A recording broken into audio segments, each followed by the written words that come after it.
আজ আমি মেদিনীপুর এসেছি কী করতে না, ব্রুজ খালিফা দেখতে এসেছি। আজ আমি মেদিনীপুর যাবো বলে সকাল সকাল ড্রেস পরে বেরিয়ে গেছি, কারণ আজকে আমি দিদা আর মাসিকে ডাক্তারখানায় নিয়ে যাবো। তার আগে লুকটা চেঞ্জ করে নেব। এই মামাবাড়ি থেকে মেদিনীপুরের দূরত্ব হচ্ছে 21 কিলোমিটার, আর আমি বাইকে যাচ্ছি মাসিকে আর দিদাকে নিয়ে। তেল শেষ হয়ে গিয়েছিলো, তাই পেট্রোল পাম্পে এসে 200 টাকার তেল পুরে নিলাম। এখন আমরা চলে এসেছি পূজা মেডিকেল স্টোর, রায় নার্সিং হোম। চলো এখন ভিতরে প্রবেশ করা যাক।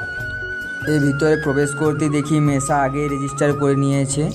ডাক্তারখানায় দিদা প্রবেশ করতেই আমি ব্রুজ খালিফা দেখতে চলে এলাম। ফার্স্ট টাইম ব্রুজ খালিফা দেখে আমি একটা সেলফি তুলে নিলাম। এখন হাঁটতে হাঁটতে চলে এলাম এই গান্ধী দাদুকে দেখতে, যে দেখি রাস্তায় দাঁড়িয়ে আছে। ঘোরাঘুরি করতেই জল 30টা পেয়ে গেল।